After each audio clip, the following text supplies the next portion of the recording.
자, 우리가 지금 7월, 8월 동안에 하반기 사역 9월부터 시작되는 그 하반기 사역을 준비하면서 우리가 그 2달 동안 회복이라는 주제를 가지고 지금 셋째 주, 이제 이번이 셋째 주죠. 디도서를 통해 건강한 교회가 무엇인지 첫째 주는 기초를, 또 둘째 주에는 건강한 교회가 어떻게 살아가는지 삶의 모습들을, 그리고 오늘은 건강한 교회를 하나님이 세우신 목적이 있는데 지금 제목이 뭐라고 되어 있죠? 건강한 교회의 사회적 책임. 이것은 하나님께서 주신 명령인데 우리가 이 명령을 어떻게 이해하고 있는지 다시 회복하는 것이 또 건강한 교회를 살아가게 되는 한 방법입니다. 예전에 이런 일이 있었다고 해요. 옛날에 어떤 스승이 제자들을 불러 모은 다음에 벽에다가 갑자기 선을 하나 쭉 그었습니다.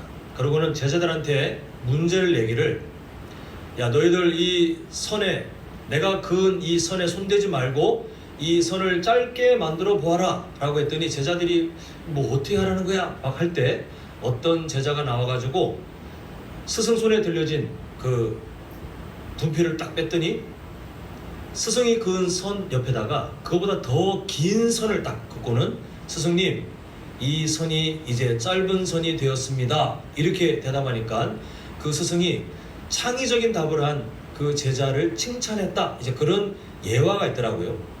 사실 이 예화의 원래 사용처는 어떤 고정관념에 얽매이지 않고 좀 더 발상의 전환, 또 창의적인 생각이 중요하다, 이제 뭐 그런 긍정적인 내용으로 많이 쓰였는데, 저는 오히려 이 예화 속에 우리가 경계해야 될 상대적 가치를 발견하게 되었습니다. 성도의 삶에 이 상대적 가치가 있으면 안 되거든요. 지금 아까 전에 그 예화를 한번 다시 보자면, 스승이 벽에다가 선을 딱 그었을 때에 그 선 자체가 어떤 변화도 일어나지 않았는데 옆에 짧은 선이 붙으면 긴 선으로 보이고, 그 선은 그대로인데 오히려 긴 선이 그어지면 짧은 선으로 보이는, 결국 어떤 존재가 있는데 그 존재는 전혀 변화되지 않았지만 주변 상황에 따라 이렇게 보일 수도 있고 저렇게 보일 수도 있는 것을 상대적 가치라고 우리가 말할 수 있는데요. 성도의 삶에 이 상대적 가치가 생기면 큰일 납니다. 왜냐하면 성도들은 절대적인 하나님 나라의 법칙, 하나님의 마음을 따라 그 절대적 기준을 가지고 살아가야 하거든요.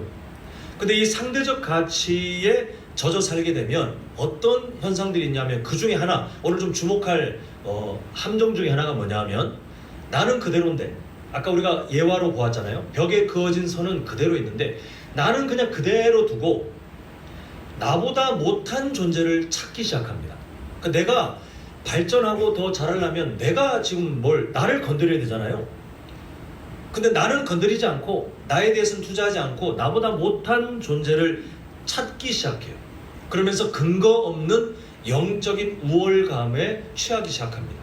나는 지금 그대로인데, 어떤 성장도 일어나지 않는데 나보다 못한 사람을 찾으면서 그 사람과 비교해서 내가 마치 영적인 어떤 우월감에 빠져도 되는 그런 사람인 듯, 그래서 이렇게 나는 저 사람에 비해서 괜찮은 존재야 라고 상대적 가치를 가지고 자기 스스로 위안을 찾기 시작하면요, 그때 어떤 일이 일어나냐면, 그냥 저 사람 착각하는구만 하면 그만이겠지만 그렇게 되지 않고 성도들 삶에 긍휼함이 사라지기 시작하고요, 다른 사람에 대한 정죄, 다른 사람을 향한 혐오의 마음들이 그 긍휼이 사라진 마음에 막 채워지기 시작하는데, 이미 예수님 시대에 딱 맞는 사람들이 등장했습니다. 자, 누가복음 18장 11절, 자, 우리 한번 보시면 예수님께서 이들에 대해서 참 많은 경고를 했잖아요. 바리새인은 서서 따로 기도하여 이르되, 하나님이여, 나는 다른 사람들 곧 토셋 불이 가늠하는 자들과 같지 아니하고, 옆에 기도하는 세리를 또 이렇게 정죄하면서 이 세리와도 같지 아니함을 뭐하나이다? 감사합니다. 자기 스스로 만족하는 거예요. 사실 예수님께서 바리새인들을 얼마나 많이 지적하셨습니까? 근데 지금 바리새인은 만족하고 있어요. 근데 만족하는 기준이 뭐냐면 상대적 가치, 나는 그대로 있는데 전혀 하나님의 말씀에 따라 성장할 기미가 보이지 않는데 지금 다른 사람들 막 이 사람도 죄인이고 저 사람도 죄인이고 이거 참 마음에 안 들고 막 저 사람들은 혐오해야 되고 저 사람들은 세상에 사라져야 되고 특히 내 옆에 있는 이 세리 같은 인간이 어떻게 기도해. 하나님, 이 세리 같은 사람이 아니라서 참 감사합니다. 다 뭐냐면 나보다 못해 보이는 사람들 주변에 다 찾아가지고 그 사람들 때문에 나는 참 감사한 존재예요. 이게 상대적 가치입니다. 이게 성도가 상대적 가치에 젖어 살게 될 때 이렇게 착각하면서 다른 사람을 정죄하고요, 혐오하면서 그걸로 나는 마치 거룩한 존재인 것처럼, 나는 그래도 예수님 믿는 그래도 보통의 사람인 것처럼 착각하게 되는 그 함정에 빠지는데, 우리는 절대로 그런 삶을 살면 안 되겠습니다.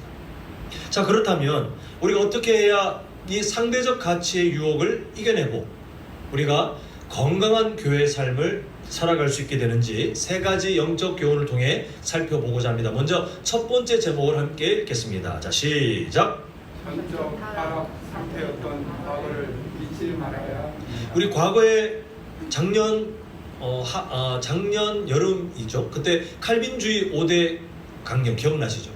첫 번째 주제였어. 전적 타락. 이제 이걸 기억해야 된다, 잊지 말아야 된다는 제목을 우리가 보게 되는데요. 자, 성도님들, 이 속담 아시죠? 이 속담의 주제가 뭐냐면 연약했던 과거를 새까맣게 잊어버리고 지금 그때 자신처럼 연약한 사람을 막 비난하는 교만한 사람들을 꼬집는 그런 속담이 바로 이 개구리 올챙이적 생각 못한다 라고 하는 그런 속담입니다. 그런데 안타깝게도 교회를 다니는 사람들 중에 개구리 올챙이적 생각 못하는 사람들이 꽤 많아요. 이 개구리 올챙이적 생각 못한다에 빠져버린 기독교인이 되면 아까 그 서두에서 말씀드린 것처럼요, 다른 사람에 대한 긍휼을 잊어버리고 정죄하고 혐오하면서 나는 괜찮은 사람, 이렇게 바리새인들 같은 삶을 살아가게 됩니다. 근데 성경은 오늘 건강한 교회가 세상에서 어떻게 세상 사람들을 대해야 될지를 말하기 전에 아주 적나라하게 건강한 교회여야 하는 사람들의 과거 모습을 건드립니다. 자, 우리 한번 오늘 본문 3절 보겠습니다. 함께 우리의 모습이기도 했기 때문에 함께 읽겠습니다. 시작. 우리도 처음에는 어리석은 자요, 순종하지 아니한 자요, 속은 자요, 여러 가지 정욕과 악락의 종로를 한 자요, 악독과 투기를 일삼는 자요, 가증스러운 자요, 피차 미워한 자였으나. 예, 우리의 올챙이적 모습이에요. 올챙이적 모습. 자, 내용을 보시면 하나님과 하나도 맞지 않는 그야말로 죄인들의 특징입니다. 죄인들의 모습이에요. 근데 지금 이 안 좋은 모습들을 사도 바울이 거론하면서 처음에 뭐라고 시작하냐면 그들도 라고 저 멀리 있는 어떤 사람들에 대해서 이렇게 구경하듯이 말하는 게 아니라 뭐라고 말합니까? 우리도, 여기 누가 포함되어 있어요? 이 말을 하고 있는 사도 바울도 포함되어 있고 이 편지를 받고 있는 디도도 포함되어 있고 또 더 넓게 보면 우리도 마찬가지인데요. 예수님 믿는 모든 사람이, 지금 예수님 믿고 있는 모든 사람이 전에는 이런 자였소. 자, 뭐 이런 모습 다 있지만 아까 전에 우리가 제목에서 본 것처럼 칼빈주의 5대 교리의 가장 첫 번째 주제가 뭐죠? 전적 타락. 예, 그 상태라는 거예요. 전적 타락. 그래도 좀 희망이 있지 않습니까? 아니라는 거예요. 과거에 우리 다 누구나 할 것 없이 다 올챙이적 시절을 보니 누구나 다 희망의 천녀 찾아지지 않는 전적 타락 상태였다, 이렇게 말하고 있습니다. 왜 이렇게 우리가 단정할 수 있냐면 성경은 끊임없이 예수님 믿기 전 모든 사람들을 누구와 원수된 자로 말하죠? 하나님과. 야, 이거 절망적이지 않습니까? 저는 죄인의 상태를 말하는 가장 좀 가슴에 와닿는 표현이 이거예요. 하나님과 원수된 자. 예수님 안 믿는 사람들 정말 착하게 살고 저 사람은 법도 없이 살 것 같고 가끔 보면 내가 부끄러울 정도로 다른 사람의 선행을 베푸는 사람이 있다 할지라도 성경은 그 사람이 아무리 성격이 좋고 그래도 칭찬받고 그래도 그러나 본질적인 상태를 뭐라고 말하냐면 누구와 원수된, 하나님과 원수된. 거짓말이 아니잖아요. 하나님을 적극적으로 무시하고 부정하고 안 믿으려고 노력하는,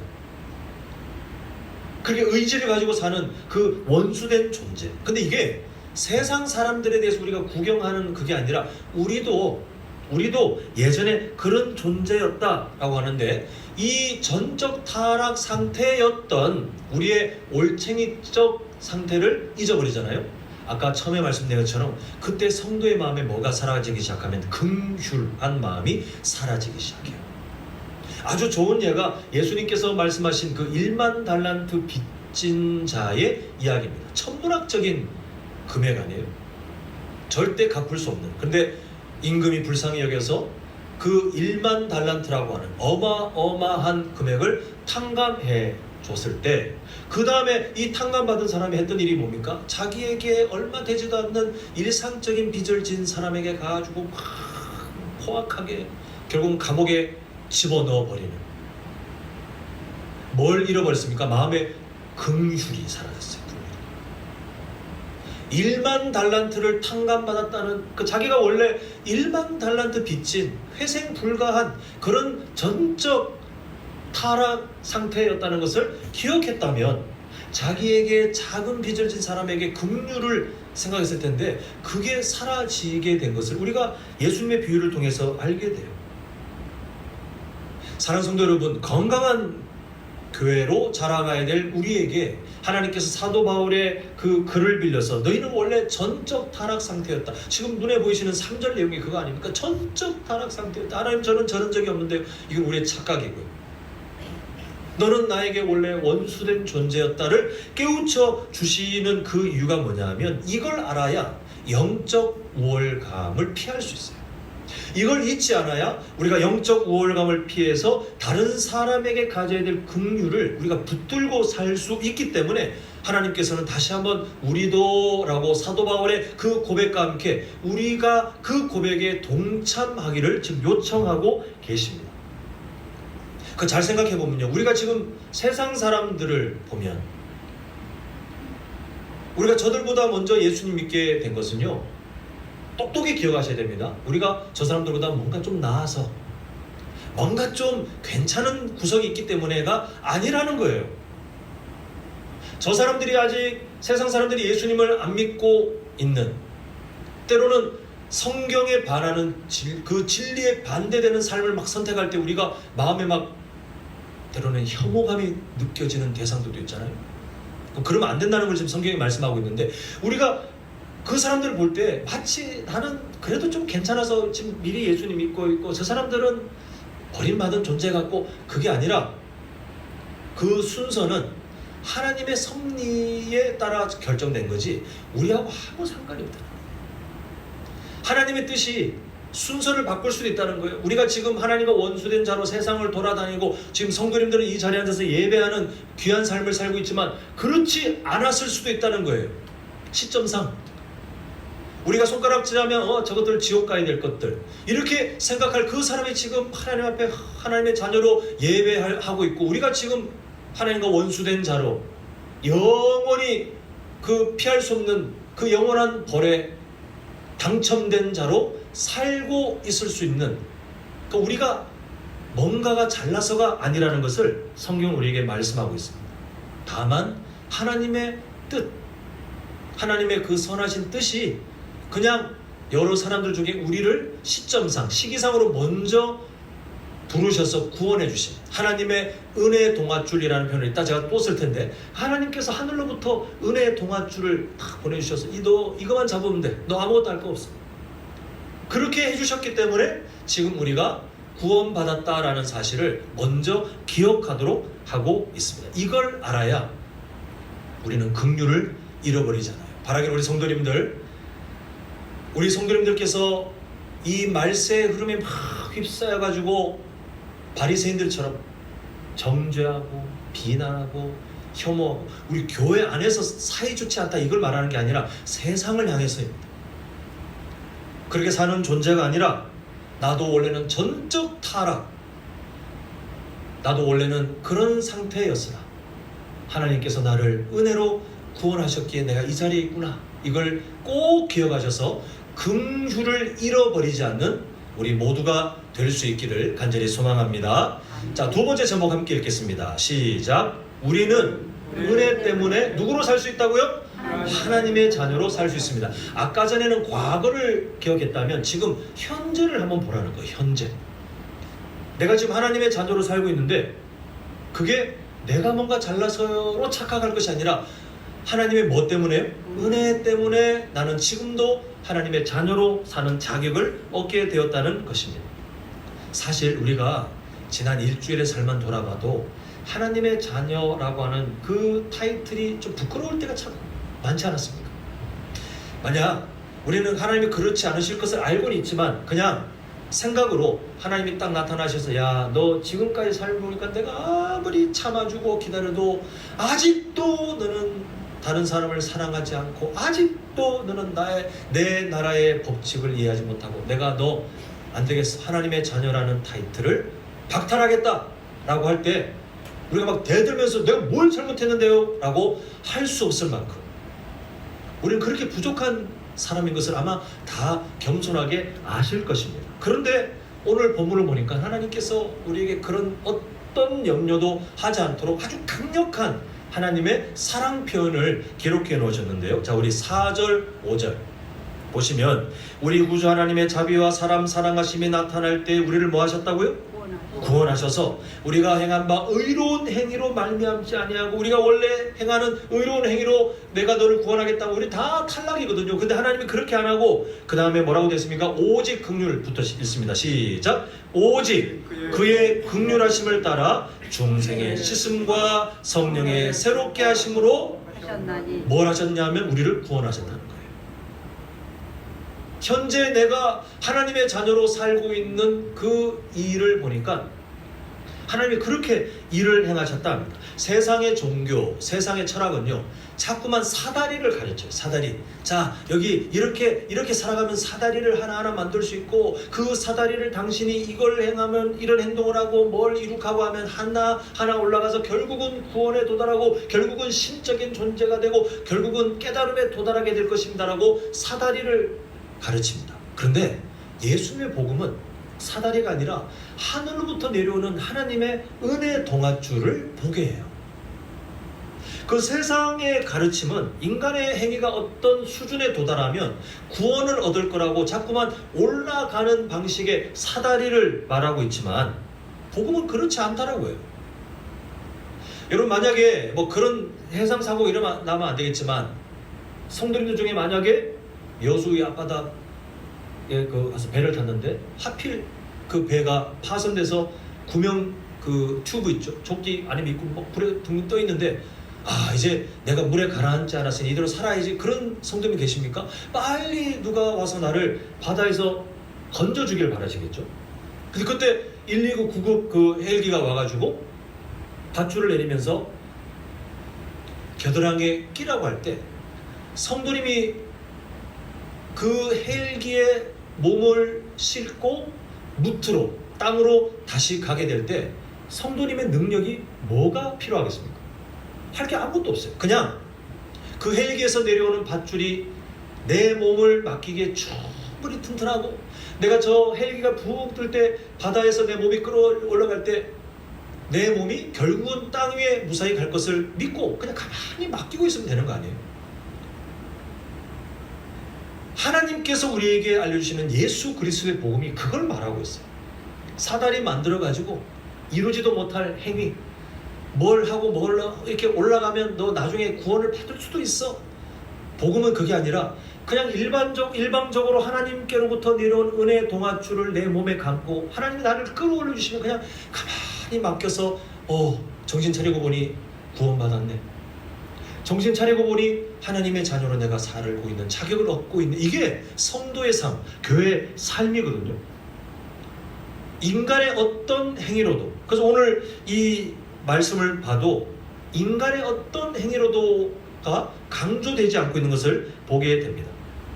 이렇게 인간이 신에게 스스로 다가갈 수 없는 전적 타락 상태에 있기 때문에 하나님께서 먼저 은혜의 동아줄을 내려주셔야만 그때 뭔가 일어나는데, 자 4절 5절 중에 4절과 5절 상반절을 다시 좀 잘라서 보면 우리 구주 하나님의 뭐가 나타나죠? 자비. 그리고 누구를 사랑하시며? 사람 사랑하심. 근데 여기 사람에 사실은 다른 단어가 떠올라요. 맞습니다. 죄인이에요. 죄인. 전적 타락 상태에 있는 죄인을 사랑하심이 나타날 때 그 하나님의 섭리가, 그 하나님의 뜻이 이루어져서 하나님의 자비와 죄인을 사랑하시는 그 사랑이 나타날 그때 성도님들께서 예수님 믿게 되셨다니까요. 뭔가 내가 잘나가지고 나 한번 교회에 출석해 볼까? 아니요. 다시 한번 말씀드리지만 하나님의 자비, 하나님의 죄인 사랑하심이 드디어 그 어떤 때, 그 어떤 상황에 딱 이루어졌을 때, 그 방법은 다양하겠지만 그때 성도님들께서 예수님 믿게 되셨다니까요. 이어지는 5절 그 뒤의 내용은 더 우리에게 강력한 하나님의 마음, 노란색 글씨 뭐라고 강조되어 있어요? 우리가 행한 바 의로운 행위로 말미암지 아니하고, 이것은 우리가 절대로 단 한순간도 잃어버리지 마셔야 될 하나님의 구원 계획이에요. 교회 역사 가운데 지금도 마찬가지, 앞으로도 등장하겠지만 자꾸만 거짓 교사들이 갈라디아 교회를 흔들었던 것처럼 자꾸만 교회 역사 가운데 계속해서 시대마다 지역마다 나타나가지고 같은 거짓말을 해요. 우리가 염치가 있지 어떻게 가만히 구원을 받냐. 회개 열심히 해야 천국 가고, 성경을 그래도 좀 봐야, 기도를 좀 해야, 봉사를 좀 해야, 뭘 해야 천국 갈 수 있어. 근데 열심히 안 살면 받은 구원도 빼앗긴다? 성경 어디에 그런 일이 있습니까? 근데 자꾸만 그런 유혹들을 던지는 거예요. 사다리를 하나님이 주신 적이 없는데 그저 119 그 헬기처럼 하나님의 은혜의 동아줄만 내려왔을 뿐인데 자꾸만 사다리를 만들어가지고 어느 지점까지는 올라가야 그 은혜의 동아줄이 손에 닿을 거라고 거짓말하는 그 거짓 교사들이 시대마다 없었던 적이 없어요. 성도님들, 이 은혜를 잊지 않았으면 좋겠어요. 우리가 행한 바 의로운 행위로 말미암지 아니하고, 하나님께서요 이 거짓 교사들의 유혹에 빠져가는 사람들에게 질문을 던지시는데 이거예요. 연약한 네가 너의 힘으로 뭐 할 수 있는데? 하나님께서 우리의 지난 삶을 돌아보게 하시면서, 야 내가 너 구원하고 난 다음에도, 내가 너를 나의 영을 보내서 돕게 했음에도 너의 지난 삶이 참으로 부족하기 짝이 없었는데 너의 힘으로 뭘 할 수 있는데? 근데 뭘 자꾸 해가지고 그걸로 구원을 지킨다고 착각하냐?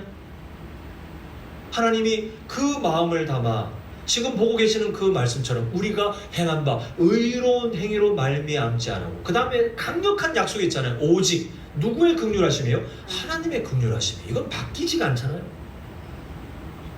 하나님께서 우리를 향한 자비, 그냥 그거 하나 때문에 내가 그래도 세상 사람들보다 조금은 나은 면이 아니에요. 그건 우리의 착각.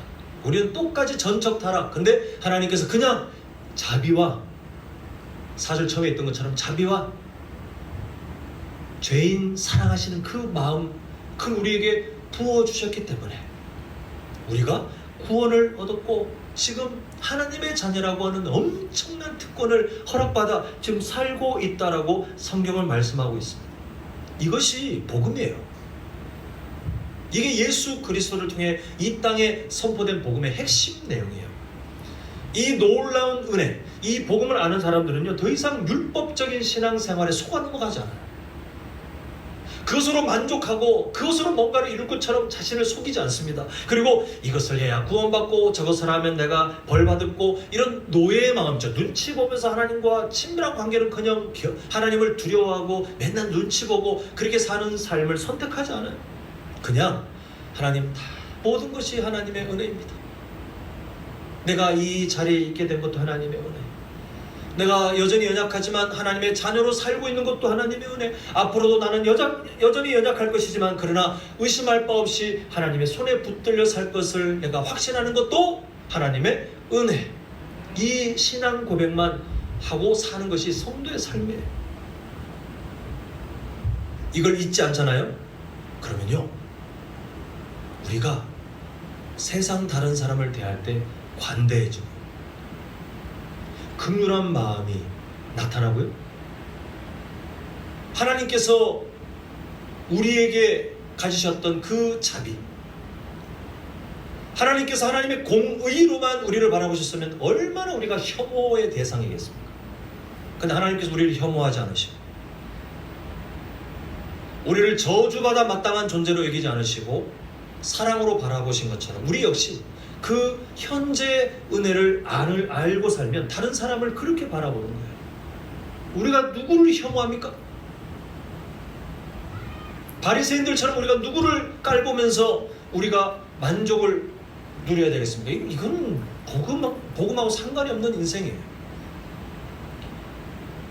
처음 문제 제기했던 것처럼 은혜라는 사실을 잊고 살면 긍휼을 잃어버리고 정죄와 혐오의 삶이 가득하게 되는데, 이건 정말 우리가 절대로 이런 삶을 살지 말아야 되겠습니다. 바라기는 우리 성도님들, 하나님의 자녀로 살고 있는 현재, 그것은 오직 하나님의 은혜로만 이루어지고 있다는 사실을 꼭 기억하셔서 다른 사람을 향한 긍휼을 잃어버리지 않고 오히려 예수님의 그 마음을 따라 세상을 향하여 섬김과 관대한 마음으로 우리가 마땅히 건강한 교회의 삶을 회복해가는 우리 모두가 될 수 있기를 간절히 소망합니다. 자, 마지막 세 번째 제목 함께 읽겠습니다. 시작. 선한 일을 위해 구원받았으니 더욱 그렇게 살아갑시다. 자, 교회 역사마다 이 하나님의 은혜를 설명하면 꼭 이 정도 지점에 오해하는 사람들이 있어요. 그러면 우리가 어떤 행위가 아니라 하나님의 은혜로 구원받으면 나 그냥 막 살아도 되지 않나? 어차피 구원받을 거 뭐 그냥 나 막 마음 편하게 살아도 되지 않나? 사실 예수님을 믿는 그 하나님께 정말 구원받은 사람은요, 이렇게 못 살아요. 연약함은 나타날지언정 아예 대놓고 그럼 뭐 나 마음대로 막 살면 되지, 절대 못 살아요. 한번 성도님들, 제가 그러면 이건 예인데요, 우리 한번 다 같이 이번 한 주간 마음 먹고 어차피 뭐 구원받을 거 이번 한 주간 마음대로 살다가 우리 한 주 후에 다시 만납시다. 못 살아요. 불편해서 못 살아요. 구원받은 사람은요, 절대로 그렇게 그 삶을 추구할 수가 없어요. 연약함은 나타날지언정 그게 내 삶이라고 그렇게 단정 짓지 못합니다. 자, 지금 이 삶을 우리가 그러면 어떻게 구원받은 사람으로 이제 미래에, 지금 우리가 과거도 보았고 현재 은혜를 보았다면 이제 미래라는 것이 그냥 먼 미래가 아니라 이제 우리가 뭔가를 선택해야 될 삶의 모습들을 미래라고 표현할 때 그 미래를 어떻게 만들어가야 될지, 자, 오늘 우리가 읽었던 본문 8절의 상반절 한번 보면요, 이 말이 미쁘도다. 자, 이 말이 뭐냐면 그 전에 있었던 하나님의 자비와 죄인 사랑하심으로 우리의 어떤 의로운 행위, 그것에 말미암지 않고 오직 그의 긍휼하심으로 우리가 구원받았다라고 하는 그 복음의 핵심이 미쁘도다, 믿을만하다, 그것은 정말 우리가 확신할 만하다라고 하면서 그 다음에 이어지는 말, 이제 디도에게 권면하기를 너는 이 여러 것에 대하여 이 복음과 관련된 것에 대해서 굳세게 말하라, 타협하지 말고 꼭 가르쳐라. 근데 뭘, 진리들을 왜 가르치냐면 그 이유가 있대요. 진리를 가르쳐서 우리가 어떤 종교적인 지식을 쌓아가는 것이 아니라 반드시 도달해야 될 목적지가 있다고 하는데, 자, 우리 한번 같이 읽겠습니다. 화면 보시고 8절 나머지 내용 읽겠습니다. 시작. 이는 하나님을 믿는 자들로 하여금 조심하여 선한 일을 힘쓰게 하려 함이라. 이것은 아름다우며 사람들에게 유익하다. 자, 복음과 관련된 진리를 굳세게 가르쳐라. 그리고 너희들끼리 함께 교회에서 서로 사랑하고 예배하고 그렇게 하다가 천국에서 만나자가 아니라, 하나님께서 그렇게 복음과 관련된 진리를 가르치게 하신 그 목적을 보니까 오늘 설교 제목이에요. 건강한 교회가 세상에서 해야 될 뭔가 책임이 있대요.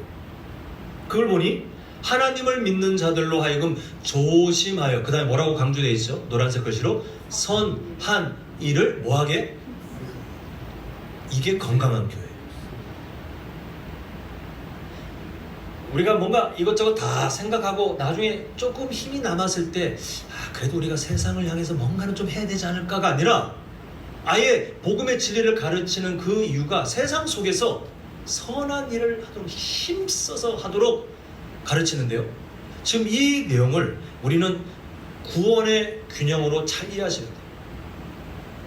자, 한번 저를 따라합니다. 선한 일을 통해 구원받는 것이 아니라 선한 일을 하도록 뭘 받았을까요? 구원을 받았어요. 거짓 교사들은 선한 일을 해서 구원을 받는다. 아니요. 지금 우리가 지금 말씀을 계속 보고 있잖아요. 우리가 구원받은 목적, 좀 더 넓게 보자면 하나님께서 이 세상이 창조되기 전부터 하나님의 선하신 뜻을 따라 우리를 구원하기로 작정하시고 하나님의 때가 되었을 때에 완성하신 그 예수 그리스도의 십자가 사랑을 우리에게 적용해 주셔서 예수님 믿게 하시고, 그리고 지금도 여전히 연약하지만 우리를 버리지 않으시고 하나님의 자녀로 붙들고 계신 그 이유를 보니 노라질 것이 선한 일을 힘쓰게 하려 함이라. 제가 가끔씩 그런 얘기 하잖아요. 성도님들께서 지금 호흡하고 계신 이유, 하나님께서 어젯밤에 새벽에 성도님들을 그냥 주무시는 대로 충분히 데려갈 수 있지만 우리의 생사가 하나님 손에 달려있기에 언제 불러가시든 우리 뭐 할 말이 없잖아요. 그런데 우리를 호흡하게 하시는 이유는 목적이 있기 때문이라고 말씀 여러 번 드렸잖아요. 그 맥락에 하나님이 우리를 구원하시고 지금 이 땅에 두신 이유는 노란색 것이에요. 선한 일을 힘쓰게 하려 함이라. 자, 여기서 말하는 선한 일은요, 타인에 대한 우리의 행동을 말합니다. 자, 우리가 지금 시간이 없어서 디도서 중에 어떤 핵심들을 보고 있지만 지금 우리 디도서 몇 장 보고 있죠? 3장은 주제가 하나예요. 딱 하나. 명확해. 뭐냐면 성도들이 세상에서 어떻게 살아야 할까요를 말하는 것이 디도서 3장의 핵심이에요. 그 간단하게 제가 좀 몇 가지만 말씀드릴 텐데, 그래서 1절 보면요, 1절 보면 당시 사회적 약자였던 성도들에게 오히려 권위 있는 자에게 복종하라. 되게 억울한 내용이에요. 그 권위 있는 사람들 때문에 고통받고 있는데, 근데 복종하래. 그리고 2절 보면 아무도 비방하지 말고 관용하고 온유하라. 세상에서 우리가 업신여김을 당하면 우리 거 지켜야죠. 자존심 지켜야죠. 근데 그렇게 하지 말라는 거예요. 그냥 바보 취급 당하더라도 2절처럼 살아라는 거예요. 그리고 이런 삶을 살기 위해서 4절과 7절을 통해서 본 것처럼 하나님의 자비로와 은혜로 구원받았던 사실을 꼭 기억해라. 너희도 원래 올챙이적 시절이 있었다. 근데 하나님의 은혜로 지금은 구원받았다. 하나님의 자녀가 되었다. 세상 사람들 똑같아. 너희들 예전 모습하고 똑같아. 다를 바가 없다. 정죄하고 혐오하지 마라. 그거예요. 근데 그걸 기억해야 그 삶을 살 수 있다. 그리고 지금 우리가 보고 있는 8절, 선한 일을 힘쓰라. 계속해서 지금 다른 사람에 대해서, 세상 사람들에 대해서 어떻게 살아갈래? 어떻게 사는 것이 건강한 교회니? 이걸 가르치는 것이 디도서 3장이에요. 근데 8절 끝을 보니까 지금 하는 말이 유익하다. 다른 사람에게 유익하다. 우리의 존재가 선한 일을 힘쓰면 그 어떤 대상자들이 유익을 얻게 된다고 말하고 있습니다. 자, 마태복음 5장 16절 우리 한 목소리 읽겠습니다. 시작. 이같이 너희 빛이 사람 앞에 비치게 하여 그들로 너희 착한 행실을 보고, 그 다음에 어떤 일이 일어난다고요? 하늘에 계신 너희 아버지께 영광을 돌리게 하라. 자, 하늘에 계신 아버지께 영광을 돌리게 되는 대상자가 우리처럼 같이 신앙생활하는 성도일까요? 아니면 세상 사람들일까요? 이미 다 눈치채셨죠? 하나님께서 우리를 이 세상에 두셔서 우리에게 명령하시기를 너희들 구원받았으면 선한 일 힘써라. 이게 마태복음에서는 너희 빛을, 여기서 말하는 빛은 우리가 잘난 거 영적 우월감이 아니잖아요. 우리의 선한 모습이에요. 복종하고 고개 숙이고 업신여김 당해도 자존심 드러내지 말고 그렇게 살아가는, 그리고 다른 사람들에게 유익을 끼치기 위해서 우리의 손해를 충분히 감수하고 그렇게 사는 모습. 어디에 다른 사람을 정죄하고 비난하고 혐오하는 마음이 있습니까? 하나님은 우리에게 그런 마음을 가르치신 적이 없어요. 근데 자꾸만 바리새인들을 따라가는 거예요. 왜요? 그렇게 해서 내가 누군가를 낮춤을 통해 내가 괜찮은 사람인 것처럼 만족하기 위하여. 이게 오늘날 말세에 나타나는 교회들의 특징, 성도들의 특징입니다. 하나님의 명령을 주목하십시오. 우리는 이 세상 속에 너희 착한 행실을 보고, 그러니까 우리가 결국 다른 사람에게 전도지가 되어야 된다. 저는 여수에서 성도님들이 좀 소문 나셨으면 좋겠어요. 어떤 사람으로? 저 사람 그래도 참 성품 참 괜찮더라. 우리 사실 그렇지 않잖아요. 우리도 다 밟으면 꿈틀하는 것처럼 뭔가 건드리면 충분히 그럴 자존심들이 있잖아요. 성도님들 저 착해 보이십니까? 저도 있잖아요. 어떤 상황 되면 다 똑같아요. 저도 악한 모습이 숨겨져 있는, 지금 사회적 가면을 쓰고 인자한 목사처럼 이렇게 있지, 저도 똑같이 연약한 사람이에요. 그런데 복음의 진리를 마주하면 이제 우리 첫 번째 제목이 드러나는 거예요. 나도 전적 타락 상태였는데 누구를 비난할 자격이 없다는 걸 발견해요. 두 번째, 그런데 내가 하나님의 자녀인 것은 지금 하나님의 은혜 덕분이니 내가 누군가를 비난하고 혐오할 자격이 없다는 것을 또 발견해요. 그리고 오늘 우리가 보고 있는 세 번째 제목처럼 우리에게 주어진 하나님의 명령이 뭐냐면, 너 세상 그 사람들에게 착하게 살아라, 선한 일을 힘써라. 그게 뭔지는 우리가 앞으로 계속 고민하고 성도님들 개인의 삶에서도 고민하셔서 소문 좀 나셨으면 좋겠어요. 이웃들에게도, 성도님들께서 일터에 만나는 사람들에게도 저 사람 그래도 참 사람 괜찮더라. 그게 성도님들 가면을 쓰고 억지로 노력해도 상관없어요. 복음을 위해 자신의 자존심을 눌러도 상관없어요. 그게 진심이 아니어도 상관없어요. 이게 하나님의 명령이라 그래요. 근데 놀라운 약속이 있잖아요. 우리가 그렇게 살면 너희들 칭찬받을 거가 아니라 지금 보고 계시는 말씀, 하늘에 계신 너희 아버지께 영광을 돌리게. 이게 무슨 말이에요? 성도님들께서 그렇게 살아가고 자신을 깎고 다른 사람을 섬기기 위해서 손해를 감수하고 마음의 긍휼을 잃어버리지 않게 노력하고 정죄하고 비난하고 혐오하고 그 마음이 복음과 상관없다는 것을 늘 주의하고 그렇게 살아가면서 선한 일을 위해 힘쓰는 그런 교회 성도로 살면 어느새 하나님께서 연약한 우리를 붙드셔서 다른 그 어떤 사람에게 유익이 있게 하는데, 오늘 본문 말씀 8절의 끝의 내용이잖아요. 유익이 있다. 우리 때문에 우리가 뭐라고요? 그런데 하나님이 우리를 사용하셔서 한 영혼을 구원하시겠다. 내가 한 거는 그냥 선한 일을 힘쓰라, 그거 명령에 순종하기 위해서 딱히 내가 뭐 사람들에게 전도지를 막 뿌리고 뭐 앉아보십시오, 칼빈주의 5대 교리가 어떻고요, 사형리가 어떻고요, 그렇게 안 했는데, 근데 하나님이 우리가 낮아지고 긍휼히 여기고 섬기는 그 삶을 사용하셔서 다른 한 영혼을 살리는 일을 하나님이 이루시겠다는 거예요. 저는 이 약속이 너무 감사해요. 우리가 뭐라? 우리가 선한 일을 힘쓰면 누가 복 받습니까? 우리가 먼저 하나님의 은혜를, 우리가 먼저 하나님이 성경 곳곳에 약속하신 복을 누리는데, 하나님께서는 그것에 더해서 너를 통해 내가 저 사람 구원한다. 우리가 설령 그걸 모른다 할지라도 하나님은 우리가 뿌려놓은 선한 행실을 사용하시겠다는 거예요. 서툴지 않을까요? 성도님들께서 오늘 이 말씀을 기억하며, 그래, 내가 내 삶에서 좀 선한 일을 힘쓰기 위해서 내 자존심을 깎고 내가 그래도 좀 친절한 표정을 짓고 내 말투를 조심하고 그렇게 뭔가 하실 때에 성도님들 뭐 얼마나 대단한 변화가 일어나겠어요. 저는 성도님들께서 막 기가 막힌 변화가 일어나가지고 여수 곳곳에서 내가 어디서 예수를 봤다 이런 목격담이 일어나지 않을 거라는 것을 저는 압니다.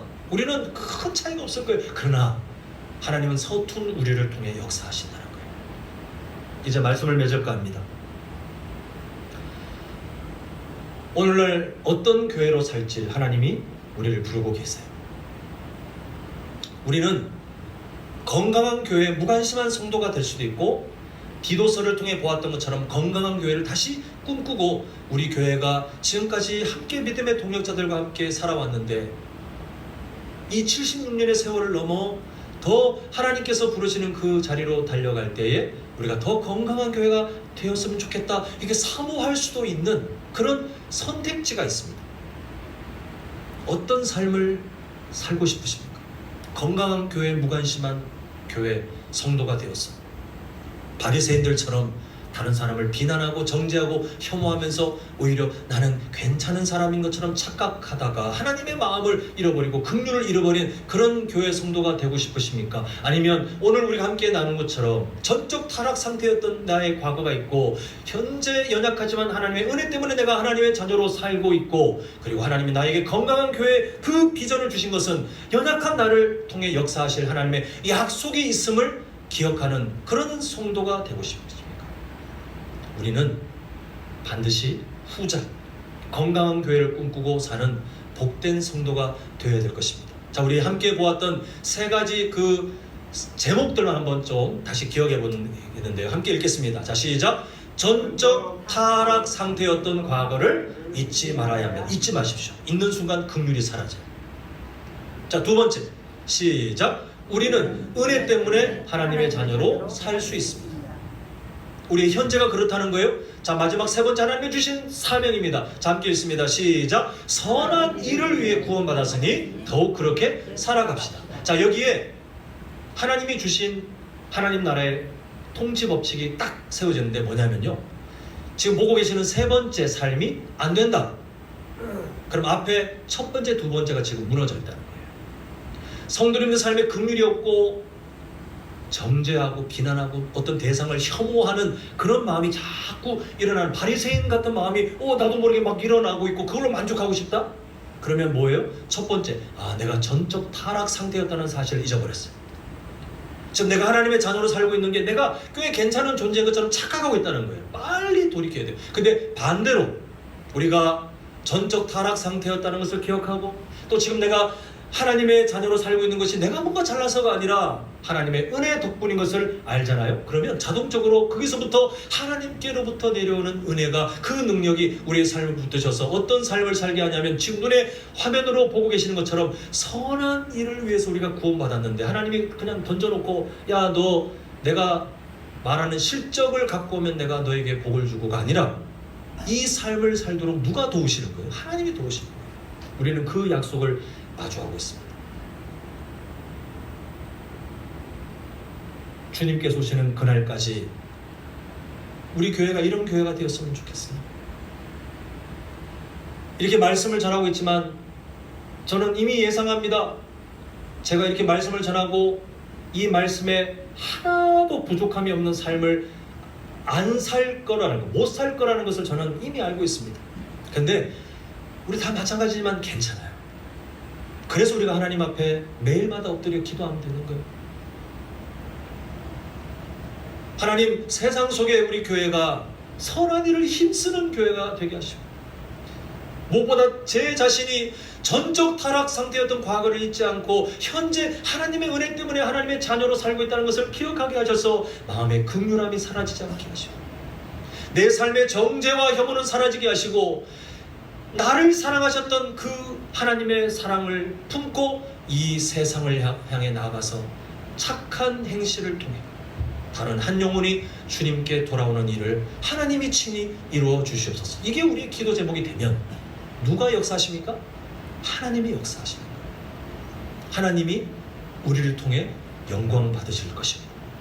우리 모두가 이 말세의 때 이런 모습들을 잃어가는 안타까운 시절에 우리부터 먼저 마음을 다잡고 오히려 다른 교회에, 우리 한남제일교회가 본이 되고 다른 사람들에게 우리 성도님들의 삶이 도전이 되는 그 귀한 삶이 오늘부터 다시 회복될 수 있기를 간절히 축원합니다.